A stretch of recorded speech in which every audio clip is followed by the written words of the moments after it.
Welcome to this next episode of Just Liberty.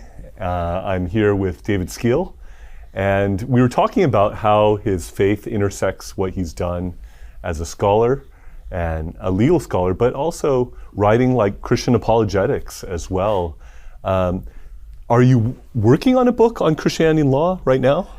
I am. I'm working on a book that has a couple of the pieces of what we've talked about. So the first part of the book will be a discussion of the Sermon on the Mount in American law. And the argument that I make is you can look back over the past century and with a series of prominent American politicians/theologians, political figures, there's a direct relationship between how they understood the Sermon on the Mount and what their vision of justice in American law is. So I'll talk about the social gospel movement of the early 20th century and Reinhold Niebuhr, and I will talk about Jerry Falwell and the religious right. Will be the end of the century of Sermon on the Mount in American law.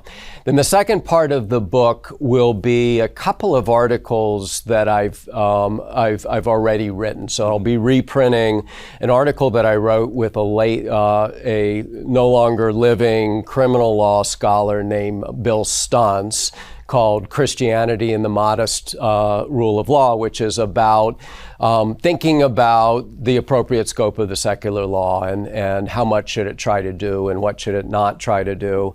Another article will be about Christianity and bankruptcy. And so that part will be two articles with introductions and epilogues to kind of put them in context. And then the third part will be a memoir about my experience as a Christian law professor over the last 30 years or so. And then the final part, hopefully I'll have something to say about the current moment and where evangelicalism is, where our politics are, and whatever thoughts I have about that. Wow. This sounds like wonderful reading. I think I'd like to dig into these things. Well, hopefully you can give me some comments along the way to make it even better. Yeah.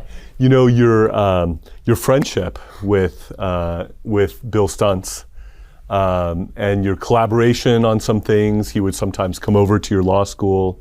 I think he was at UVA before he ended up at Harvard.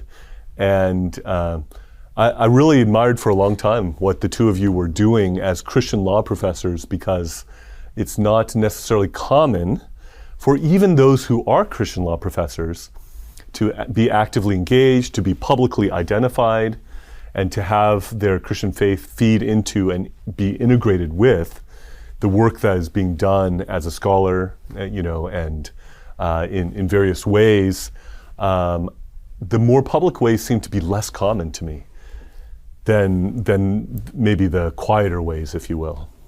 I think that's really true. And the way Bill Stuntz and I started writing together was very much a sense that there was this void or there was a big gap where lots of folks were talking about Christianity, lots of folks were talking about law, but there weren't a lot of people talking about Christianity and law, at least the way we were thinking about it. You know, there have always been law professors writing about Christianity, but we felt as though there was kind of a gap in conversation, and so we wrote an op-ed together, and then we wrote a couple of articles together, and in the last 3 years of his life, we wrote a blog together, which really had a lot of influence on a lot of people's lives, a little bit for the Christianity and law, but I think more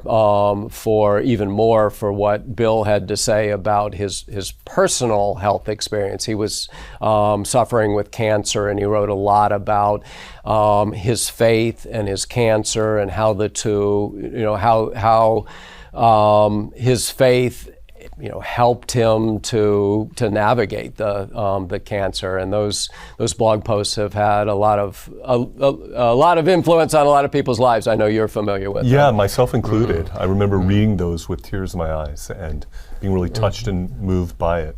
But one more thing I'll say about that is back when we were writing together, it did seem as though not as many people were writing publicly about their faith, particularly in the context of law.